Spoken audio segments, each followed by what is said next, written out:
Agora sim. Bom, então, Isa, esse quinto tópico, então a gente está no quinto tópico do R22. Depois eu vou organizar como é que vai ser lá em agosto, como é que a gente vai organizar, né? Pensar mensalmente, porque daí a gente vai ter agosto, setembro, outubro, novembro, né? Porque dezembro é aquele mês que a gente está fechando as notas, tem prova, tem trabalho, todo mundo fica preocupado em fechar tudo. Então, eu não vou deixar muita coisa para dezembro em relação ao R22. Eu vou organizar, aí uma coisa eu passo, quando a gente voltar de férias, eu passo para você esse planejamento, né? Para também te ajudar aí nos estudos. Bom, hoje a gente vai falar um pouquinho então sobre membrana celular, citoplasma e processos energéticos. Esse tópico, ele une alguns tópicos que você estudou lá no primeiro ano ou ano passado, né? Não sei porque você estava em outro colégio antes, né? No primeiro ano, então não sei como é que estava o currículo da outra escola, mas aqui a gente vai falar principalmente sobre célula. Então, sobre o que é a célula, sobre o que forma a célula e quais processos a célula participa que são essenciais aí para a vida, né? Primeiro que a gente sabe que a célula tem várias estruturas, né? E ela tem estruturas e moléculas. Uma célula é uma vida, né? Ela nasce, morre, se desenvolve, se reproduz, ela tem um ciclo de vida.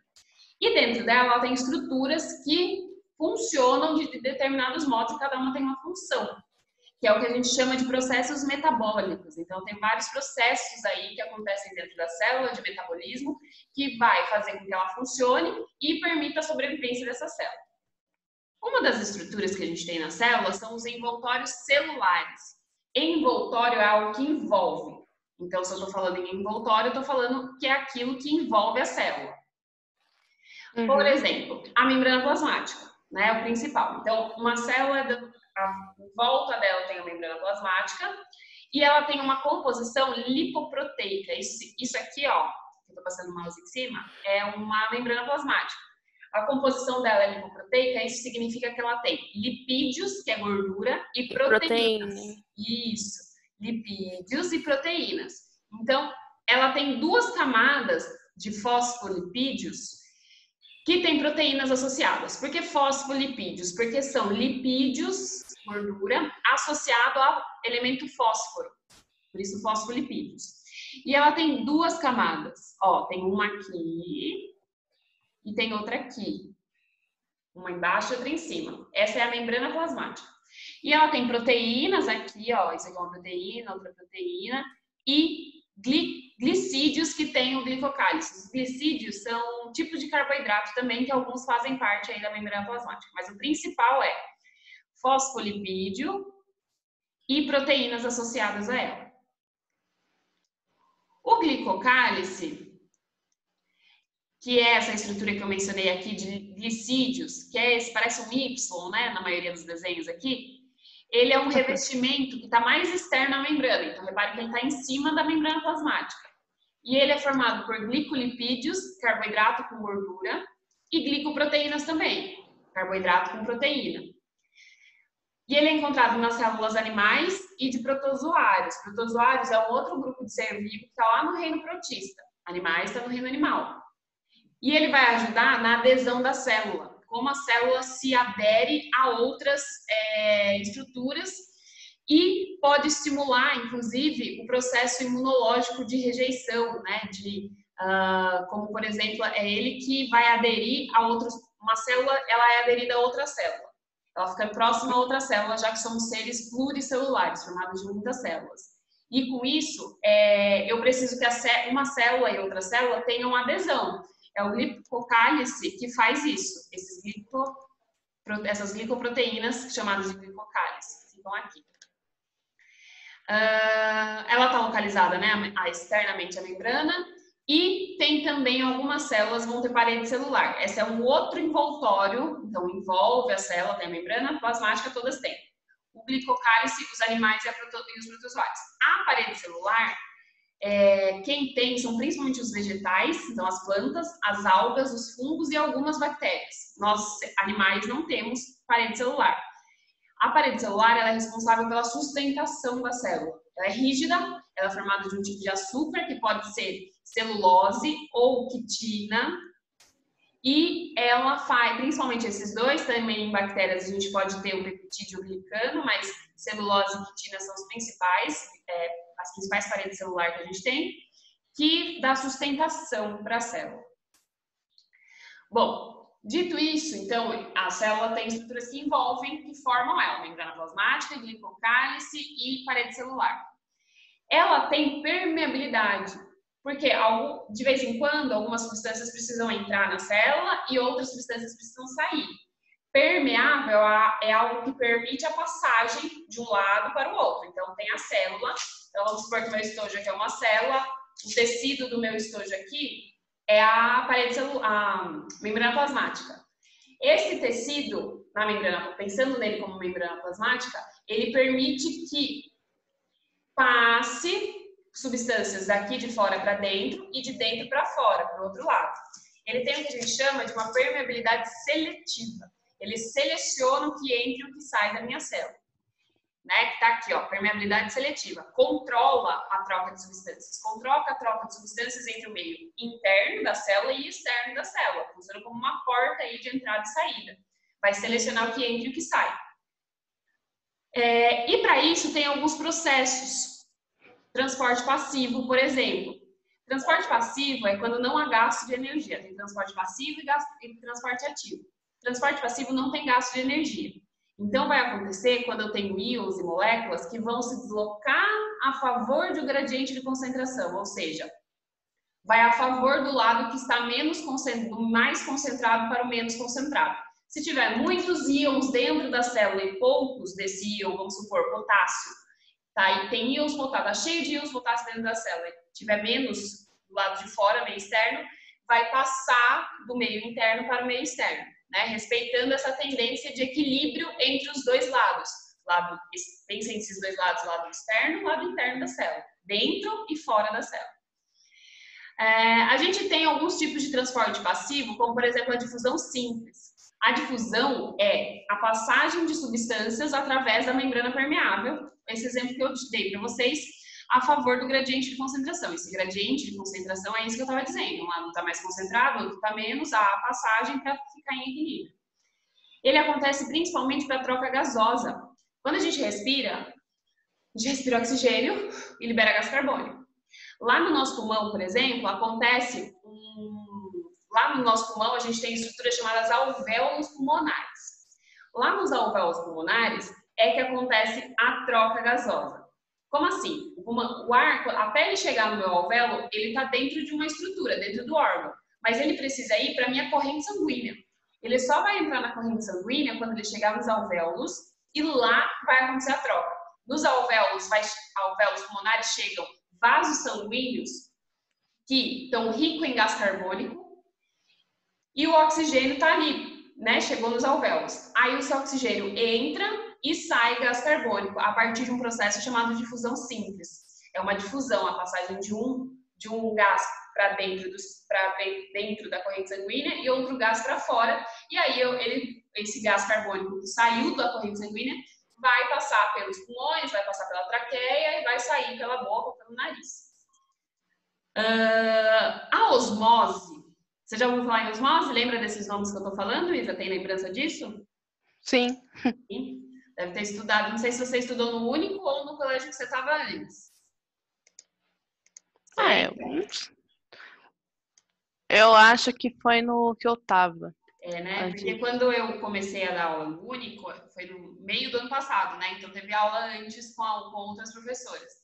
Eu não sei exatamente o que você viu com elas, mas pelo que eu imagino, pelo que eu sei do currículo do Único, acho que você viu antes, viu em outro colégio. Porque geralmente no primeiro ano que a gente vê isso. No primeiro ano você estava em outro local, né? Em outra escola. Uhum. A osmose, a osmose adora cair em vestibular. Ela é um tipo particular de difusão.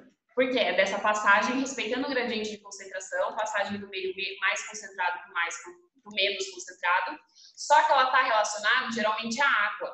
Então, eu tenho um solvente, que é a água, que vai se deslocar através da membrana, porque essa membrana é semipermeável, como eu falei, ela tem uma permeabilidade seletiva.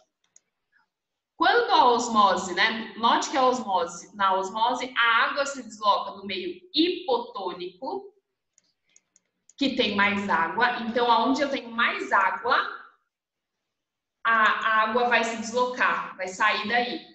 E ela vai para o meio hipertônico. Essa diferença de nome, hipotônico e hipertônico. Hipotônico tem mais água.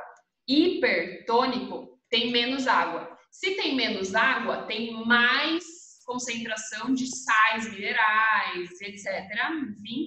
E se é hipotônico, é como se esses sais estivessem mais diluídos.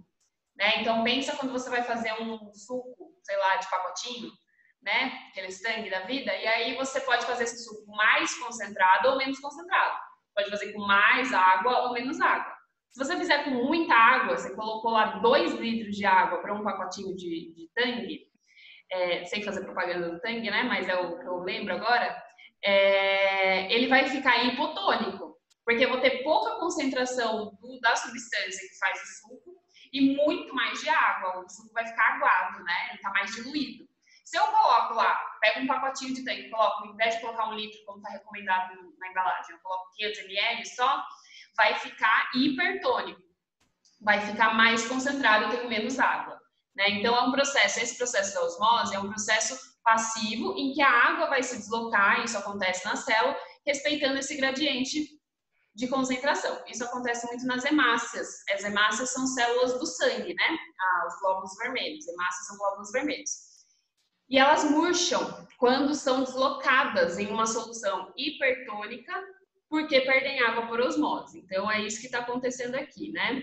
É uma solução hipotônica, uma solução hipertônica. A isotônica é que está em equilíbrio, né? Então, saída da água, porque está hipotônica, está com muita concentração de água. E aqui eu tenho uma solução hipertônica, vai sair a água disso aqui e vai entrar para cá. Isso acontece quando a gente tempera salada, né? Por exemplo. Por que a alface, por que eu tenho que esperar a hora que eu vou comer para temperar o alface, por exemplo?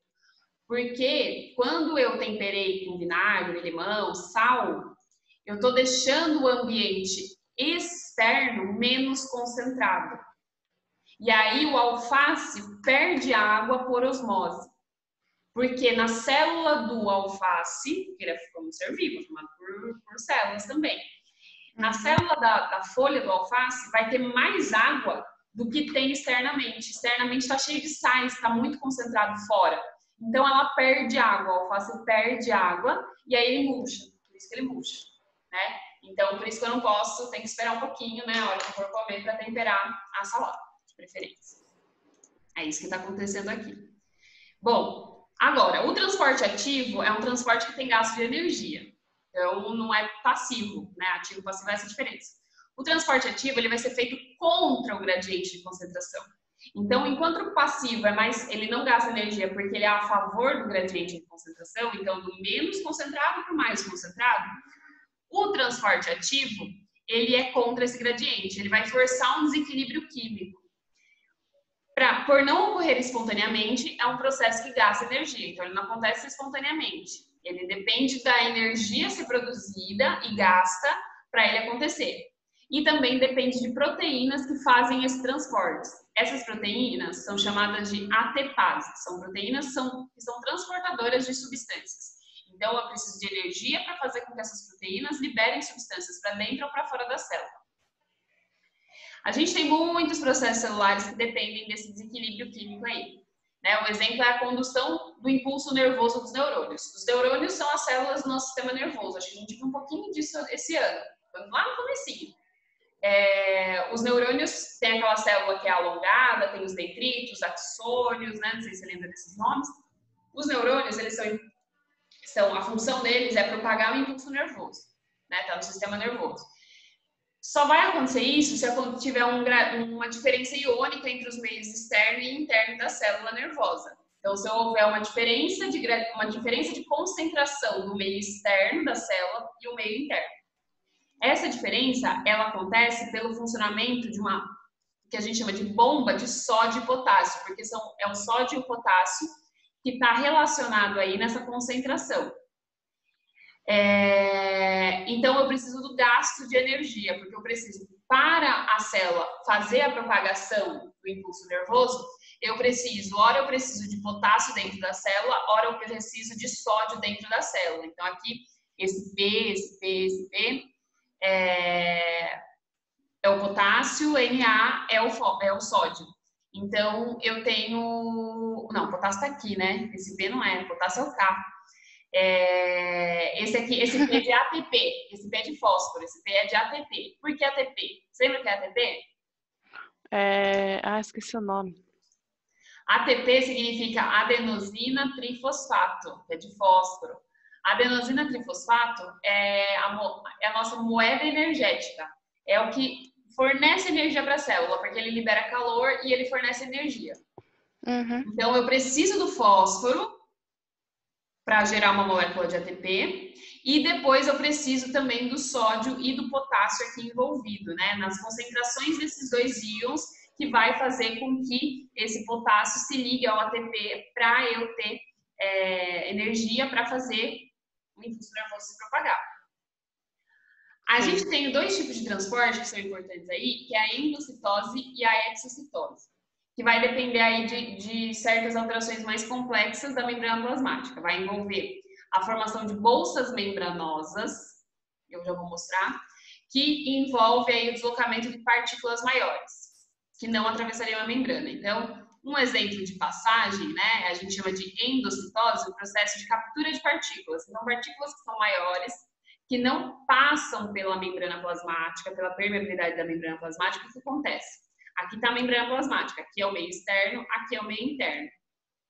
O que a membrana plasmática faz? Ela faz uma invaginação na própria camada, ela engloba a partícula e depois ela se rompe e entra dentro da célula. Isso aqui é um processo. E aí essa partícula entra dentro da célula junto com a membrana plasmática, a parte da membrana. E depois esse processo aqui se fecha e fica assim. Volta a membrana plasmática onde ela estava.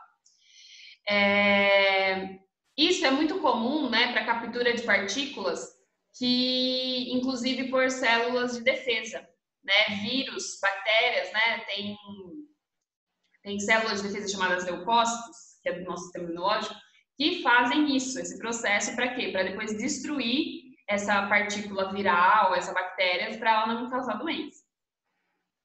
Bom, o citoplasma é aquela região interna da célula que eu tenho,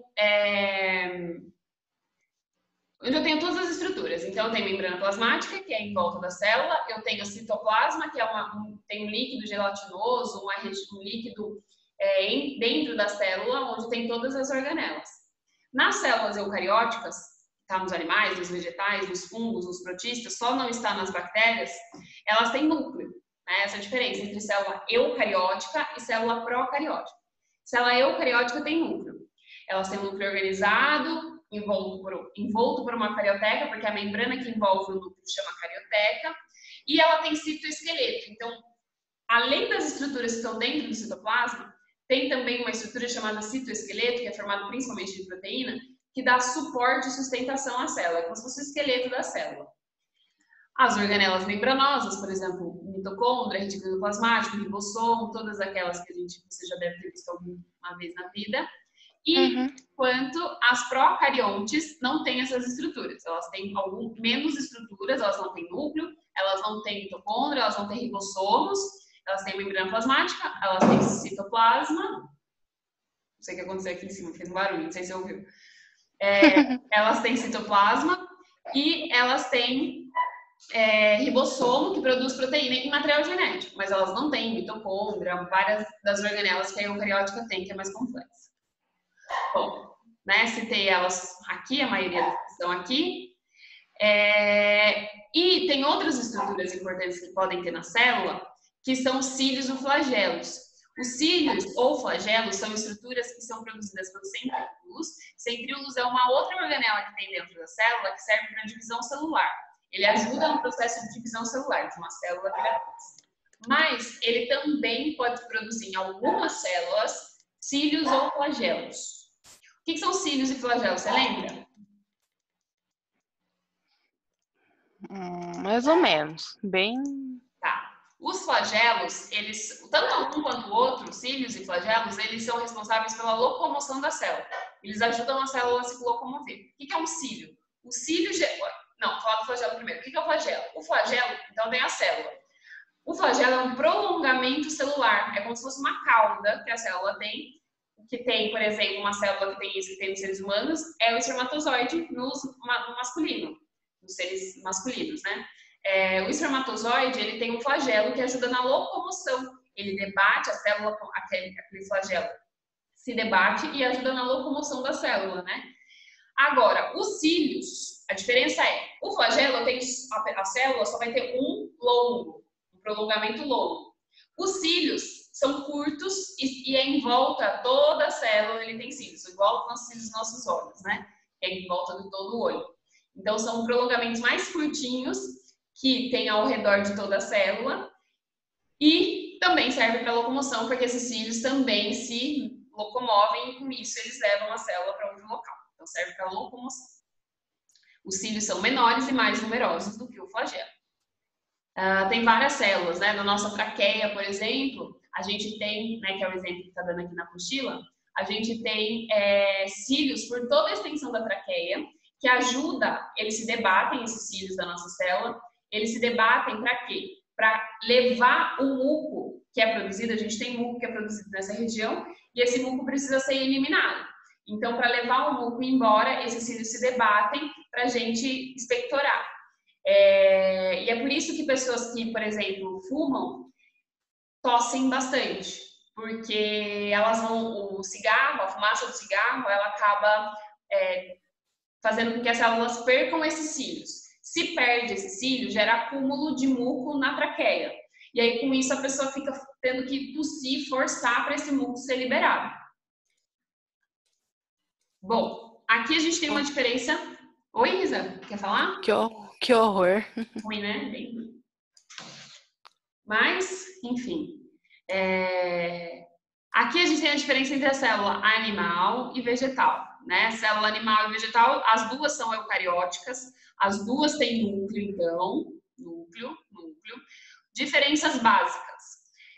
A eucariótica vegetal das plantas tem um vacúolo, que é essa região aqui que eu estou passando o mouse em cima, que é tá em azul, né? Porque é uma estrutura responsável por guardar água e sais minerais. Então, é a principal estrutura da célula da planta que armazena água e sais minerais. Você imagina por que será que a planta quer armazenar água e sais minerais? O que ela faz com essa água e sais minerais depois? Sei. Que processo que a planta faz que ela precisa de água, sais minerais? Ela também vai precisar de gás carbônico. Fotossíntese. Exatamente, fotossíntese. Então, ela guarda água e sais minerais aqui por conta da fotossíntese. Nós não fazemos, os animais não fazem. Quem tem esse tipo de célula animal não faz fotossíntese, então não tem vacúolo. Além disso, tem outra estrutura aqui chamada cloroplasto, ó, que está em verde. Célula animal também não tem. O que é o cloroplasto? O cloroplasto é o responsável pela fotossíntese, é a organela, a estrutura dentro da célula, que tem dentro dele um pigmento chamado clorofila, e essa clorofila absorve luz.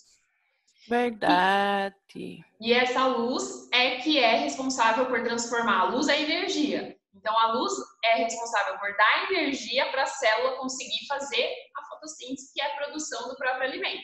Fotossíntese serve para a planta e as algas também, né, produzirem alimento para elas. Então, o que elas produzem é a glicose. E o gás oxigênio também é produzido e eliminado. Outra coisa é a parede celular, que eu já comentei lá em cima. A parede celular é uma estrutura que tem na célula vegetal. Ela é mais rígida para dar sustentação e suporte para a célula. Nós, para a sustentação do nosso corpo animal, a gente tem esqueleto. A célula não tem esqueleto, as plantas não têm esqueleto, mas elas têm a estrutura da parede celular que permite com que elas fiquem, né, com sustentação, elas têm sustentação. Bom, respiração. Existem dois tipos de respiração. Respiração celular, né, que a célula também respira. Então, lembra que eu falei da respiração hoje? A gente inspira oxigênio, libera gás carbônico. Esse oxigênio ele vai para o meu pulmão até que ele entra na minha corrente sanguínea. Ele tem que ir para a minha corrente sanguínea, por quê? Porque todas as minhas células do corpo precisam de oxigênio. Não é só o meu pulmão. Chegou no meu pulmão, a função disso, da respiração, é o oxigênio ir para a corrente sanguínea e ser levado para todas as minhas células do corpo. Ele vai fazer isso porque todas as células do meu corpo precisam respirar. É o sangue que transporta oxigênio para todas as células. Então, na célula acontece uma respiração aeróbica, que é aquela que depende de oxigênio. Então, é um processo bem complexo, que vai pegar o oxigênio da respiração celular aeróbica e a glicose vai ser degradada. O que acontece? Glicose é um tipo de açúcar que a gente obtém através da alimentação. A gente come, se alimenta, glicose é energia, a gente consome essa glicose, vai chegar lá na minha célula essa glicose depois que eu fiz a digestão. Também vai chegar lá o oxigênio que eu tive pela respiração. Aí, esse oxigênio reage com a molécula de glicose e quebra a molécula de glicose. Quando ele faz isso, ele produz ATP, energia. Então, eu preciso, a energia produzida para a célula continuar funcionando, para eu continuar respirando, para eu continuar meu coração batendo, meus músculos funcionando, para eu continuar viva, eu preciso que as minhas células respirem, produzindo energia para elas continuarem sobrevivendo. Como ela faz isso? Através da reação entre oxigênio e glicose, oxigênio que eu respirei, glicose que eu consumi pela alimentação, reage, libera energia, libera ATP, libera gás carbônico. Esse gás carbônico vai ser eliminado pelo sangue depois, na respiração. Então, quando eu inspiro oxigênio e libero gás carbônico, por que eu estou liberando gás carbônico? De onde veio esse gás carbônico? Dessa reação entre oxigênio e glicose. E eu preciso eliminar gás carbônico. E a água também é produzida nesse processo. Ela vai ser dividida em 3 etapas, né? Ela aqui, contando um pouquinho, ela parece bem simples, mas ela é dividida em 3 etapas. A glicólise, o ciclo de Krebs e a cadeia respiratória. Então, para o oxigênio quebrar a molécula de glicose, ele passa por essas 3 fases. Glicólise, que acontece no citoplasma ou citosol, ciclo de Krebs, que acontece na mitocôndria, e cadeia respiratória, que acontece na mitocôndria também, só que na membrana da mitocôndria, que é uma organela celular.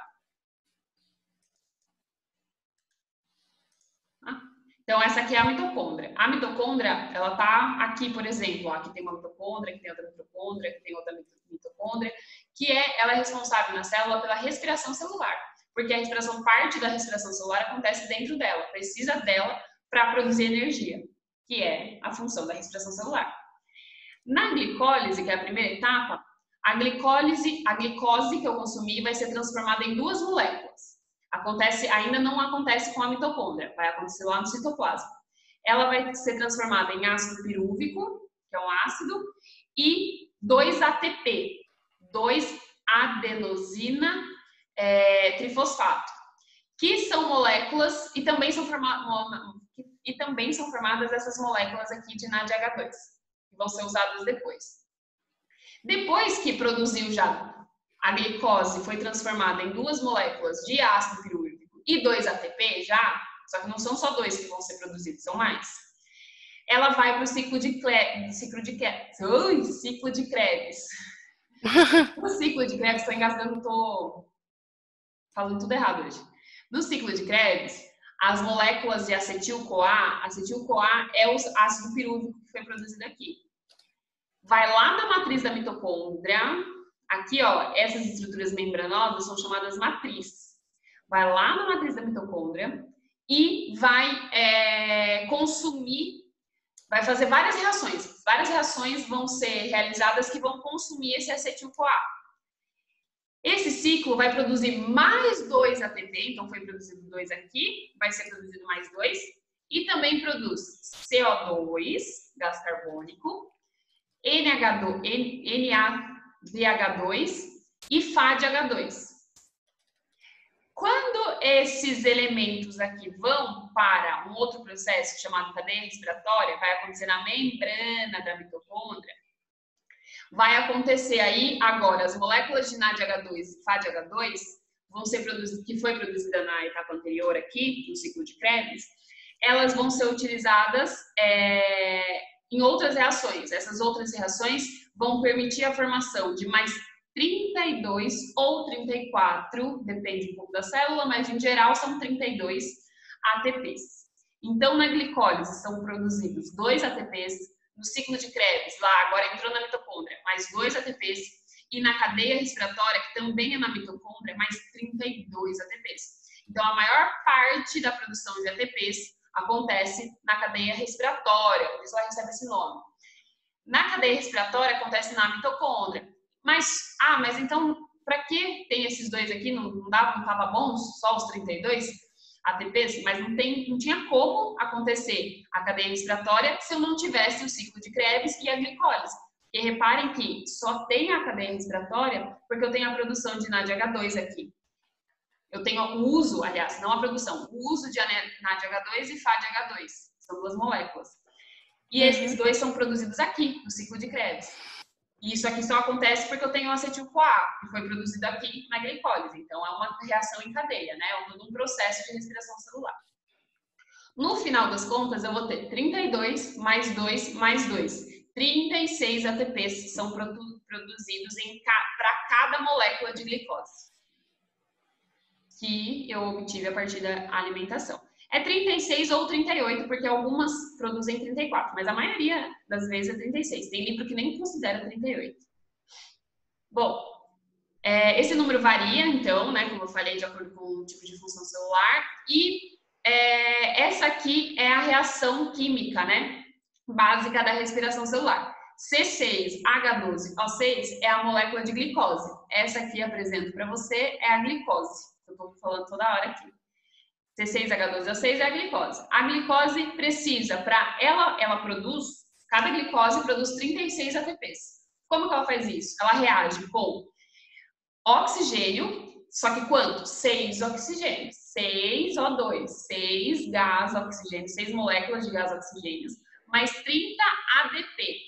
ADP é a adenosina difosfato. Essa não é a moeda energética. A moeda energética que eu preciso é essa daqui, 30. ATP, 30 ATP.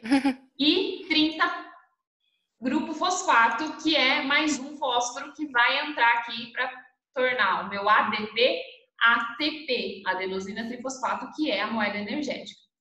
Essa produz também gás carbônico, que vai ser eliminado depois pela respiração, e água.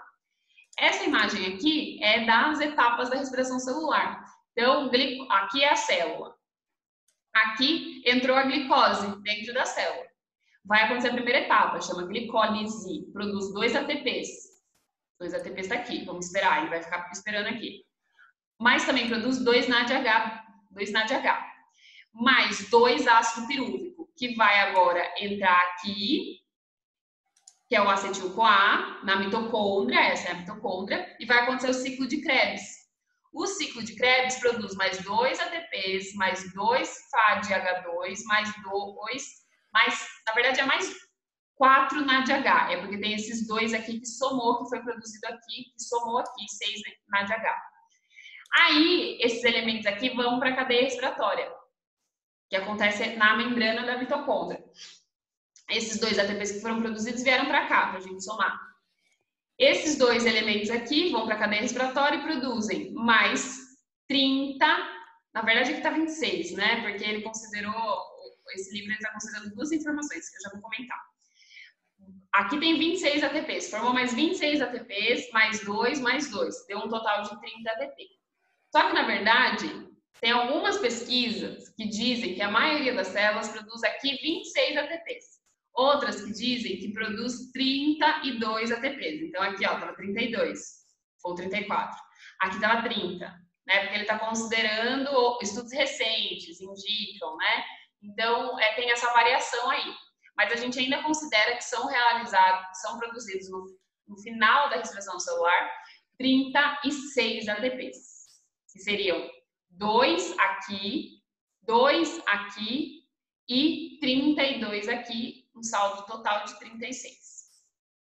Bom, além da respiração celular aeróbia, que depende do oxigênio, a gente tem um outro tipo de respiração que chama-se fermentação, que não depende do oxigênio. Produz ATP sem oxigênio. Como? Quem faz isso?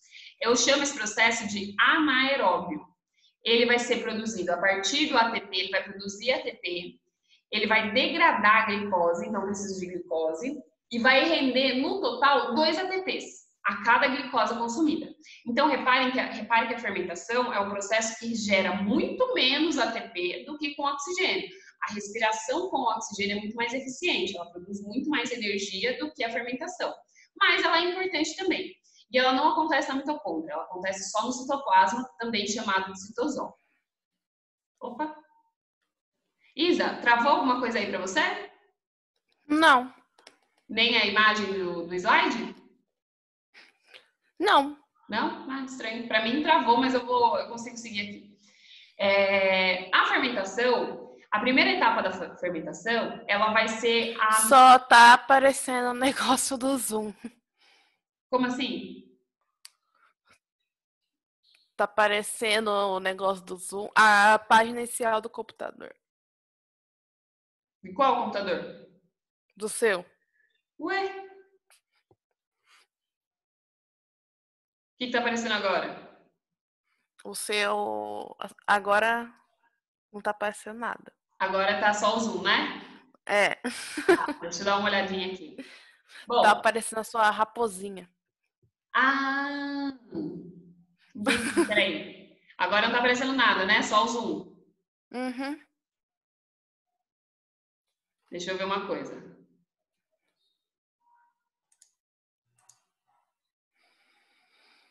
Deixa eu fazer um teste aqui, Zé, porque deu uma travada aqui no aplicativo que eu uso para abrir o PDF.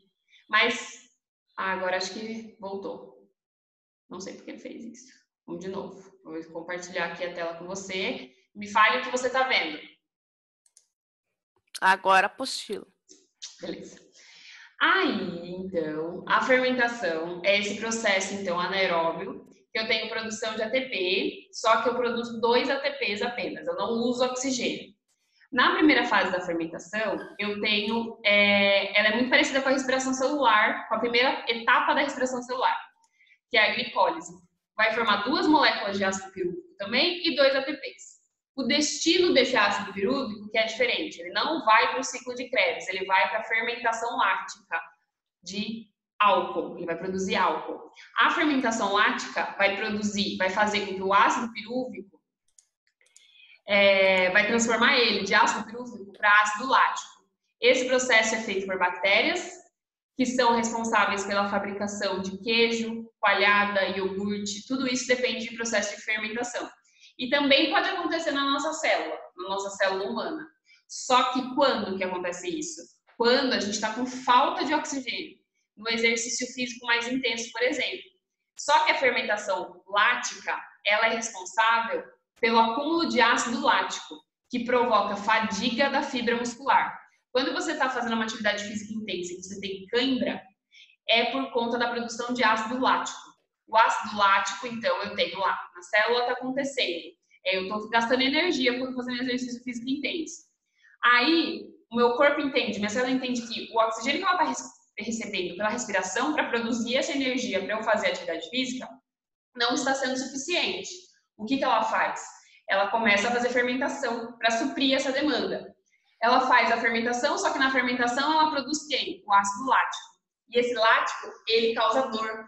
Então, quando você tem ácido lático no seu corpo, no seu músculo, isso causa dor porque provoca a fadiga da fibra muscular, a fibra do músculo. Causa dor no músculo, que causa a cãibra, a famosa cãibra. Além do mais, a fermentação alcoólica vai transformar o ácido pirúvico em etanol e gás carbônico, é produzido álcool. E gás carbônico também. Etanol é o álcool, né? E ela também é realizada por fungos. Então, esses fungos são utilizados na produção tanto de pães quanto de bebidas alcoólicas. Aquele fermento biológico que a gente usa para fazer pão caseiro, não sei se você já fez, seu pai, sua mãe já fez em casa, enfim.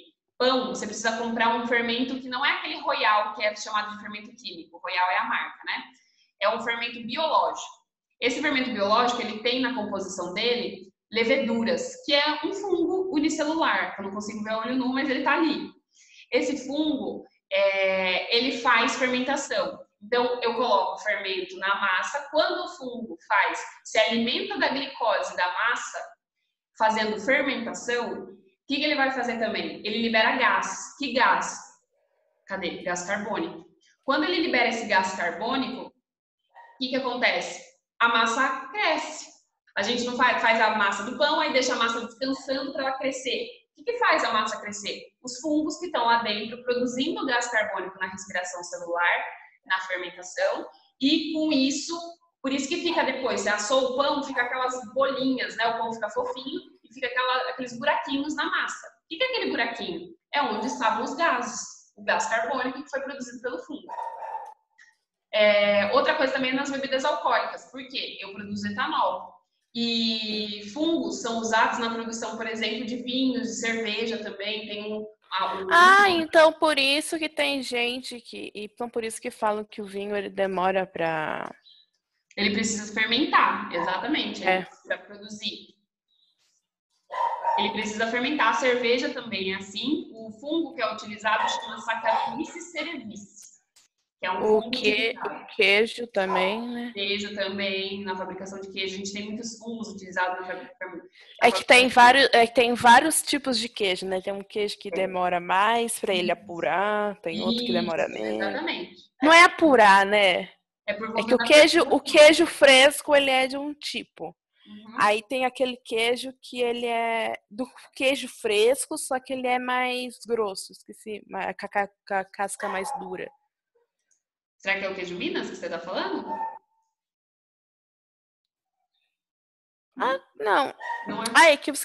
É que é outro tipo que... Outro tipo que é falado. Não sei se eu conheço, eu não conheço todos, mas tem, por exemplo, gorgonzola. Gorgonzola é aquele queijo que tem um cheiro forte, que tem aquelas estruturas manchadinhas, que é fungo. Foi fungo que estava ali, que fez a fermentação deles e com isso produziu o queijo e dá o sabor característico ao queijo. Nossa, é bom aquele queijo, hein? É muito bom, eu gosto muito também. Tem gente que não gosta, eu gosto. Tem gente que não gosta mesmo, tem gente que acha muito forte, eu acho maravilhoso. Aqui tem essa reação acontecendo da fermentação, né? Então, na glicose produz 2 ATPs, produz ácido pirúvico, esse ácido pirúvico pode se transformar em etanol e em ácido lático. Etanol usado na fabricação de bebidas alcoólicas, então usa-se esse fungo que faz fermentação, e ácido lático, por exemplo, é aquilo que causa a nossa cãibra quando a nossa célula inventa de fazer fermentação, quando a gente está fazendo exercício muito intenso. Aqui tem uma comparaçãozinha entre a fermentação e respiração celular aeróbica. Então, aqui, na ausência do oxigênio, aqui na presença do oxigênio. Na presença de oxigênio, eu tenho ciclo acetil-CoA, ciclo de Krebs, cadeia respiratória, vai produzir água e gás carbônico, e eu tenho um rendimento total de 30 ATP. Depende do livro. Outros livros vão dizer que a gente tem um total de 36 ATPs. Vamos ficar com a informação de mais 30 ou mais ATPs. Aqui eu tenho um saldo total de apenas 2 ATPs. Mas eu não tinha oxigênio, então oxigênio é importante aí para a produção de energia. E aí eu também produzo ácido lático e álcool etílico e gás carbônico também. E, por fim, a fotossíntese. A fotossíntese é um processo que é realizado pelas plantas e pelas algas e algumas bactérias também. As bactérias que fazem fotossíntese são chamadas de cianobactérias, então não é a maioria das bactérias. A fotossíntese é um processo que a planta vai produzir matéria orgânica. Ou a alga, né, produz matéria orgânica. O que é? O alimento dela. A glicose, por exemplo, na maioria delas, ela produz a glicose. Então, enquanto a gente produz energia, tem a glicose pela alimentação, a planta o alimento dela é produzido dentro do corpo dela. Ela é capaz de produzir glicose, utilizando a energia luminosa. Então, ela usa a luz do sol, né? É dividida em 2 etapas, né? A fotossíntese, eu tenho a etapa fotoquímica, que acontece nos tilacoides do cloroplasto, esse aqui é o cloroplasto, que só plantas têm, né? Só seres que fazem fotossíntese têm. E a etapa química é uma etapa chamada enzimática, que vai acontecer com a ação de enzimas, que ocorre no estroma do cloroplasto. Tilacoides estão aqui, que são essas estruturas membranosas, e estroma do cloroplasto é onde eu tenho ausência dessas estruturas dentro do cloroplasto. Nessa etapa, né, na primeira etapa, a energia luminosa vai ser captada pela clorofila, que eu falei lá em cima.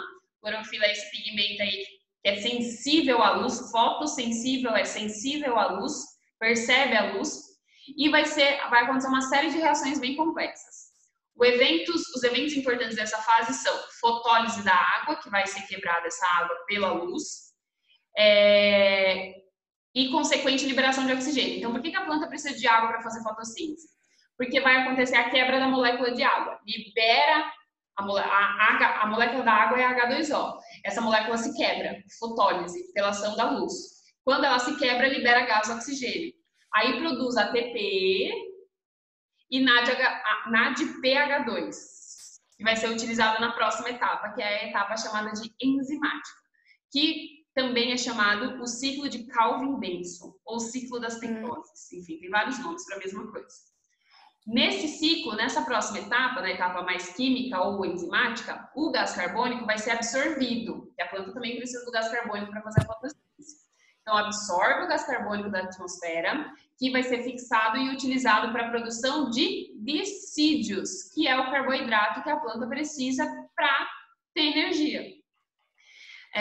Como esse glicídio aqui, que é chamado gliceraldeído fosfato. Ao final do processo, parte desses compostos vai ser convertido em glicose, aí finalmente a planta produziu a glicose. Aqui tem de forma bem simplificada a fórmula química, então eu tenho gás carbônico, água, luz, clorofila, que percebe a luz, produção de, isso aqui é uma molécula de glicose, geralmente é C6H12O6, mas pode ser outros, por isso que está N aqui. Oxigênio, então aqui é o açúcar produzido pela planta para ela se alimentar, o gás oxigênio e a água é produzida também. Aqui contando um pouquinho dessa etapa da fotossíntese, então a luz entra, a água também precisa entrar, tem a etapa fotoquímica, né, que é de percepção da luz, a luz está entrando aqui, oxigênio é liberado. Aí eu tenho NADPH, que é produzido, vai para a fase química, aí produz ATP, e eu tenho aqui CO2 entrando. Então, o H2O é produzida na primeira etapa, é usada na primeira etapa, o gás carbônico na segunda etapa, na etapa química, né, aqui dentro do cloroplasto. E aí sim produz os compostos orgânicos, que é a glicose, que é o alimento da planta. E aí a gente para por aqui. Dúvidas, Isa? Não. Não? Tudo bem? Deu para entender essa aula? Para acompanhar? Deu. Porque eu acho que é bastante coisa, né? Essa parte de bioquímica, porque é bioquímica que a gente está vendo aqui. Química com biologia.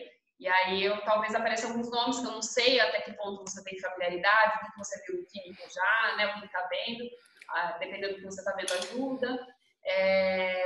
Mas é um conteúdo, ao mesmo tempo que tem bastante informação, é um conteúdo que talvez você já tenha visto mais de uma vez na vida, porque geralmente as escolas focam em fotossíntese, né? Então, talvez você já tenha visto um pouquinho. Bom, Isa, então a gente finaliza aí o tópico membrana celular, citoplasma e processos energéticos. Eu não vou passar a atividade desse capítulo, Isa, porque a gente está aí, é o nosso último dia de aula de biologia, né? Porque a aula termina terça. Eu vou deixar só como atividade, então, a atividade de avaliação, que vai valer como nota trimestral. Tudo bem? Tá bom. Tudo. A de hoje eu já entreguei lá, né? Já entregou. Eu vi que você entregou sim. Tá? Eu quero saber quando eu tirei no trabalho, só isso. Isa, eu vou conferir lá, mas eu acho que eu já publiquei. Dá uma olhadinha depois. Mas se eu não publiquei, eu já vou publicar agora. Eu vou entrar lá para conferir, tá bom? Tá. E outra coisa. Eu vou postar agora a atividade avaliativa, tá? Então fique de olho, tenta fazer. Deixa eu só ver se você postou a nota do trabalho de biologia. Tá. Só pra... Pode ver. Calma aí. Enquanto isso, eu tô vendo aqui também. Se tem alguma coisa que eu deixei de colocar nota.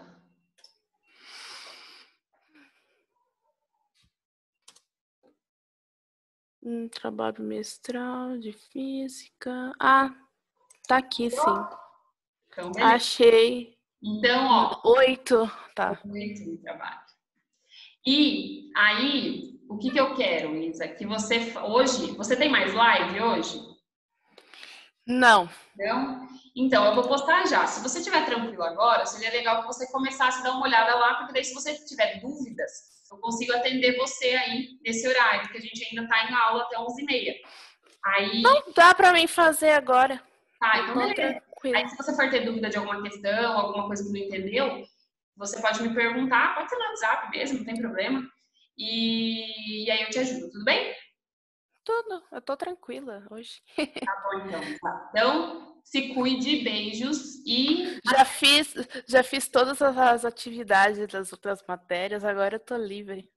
então, eu já aproveito para desejar boas férias para você, porque acho que a gente não vai se ver mais aqui.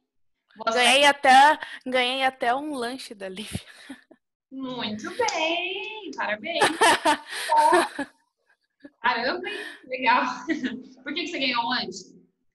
Porque ela fez um carro. Aí Ah, o Cahu, foi o prêmio, na verdade. Legal, legal. Bom, Isa, boas férias então. Descanse, se cuida, que em agosto a gente volta, hein? vou descansar.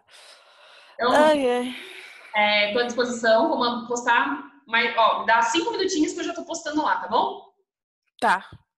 Beijo, Isa. Até mais. Outro. Tchau. Qualquer Tchau. coisa você manda mensagem, já mandei já. Beleza. Tchau, tchau, Isa.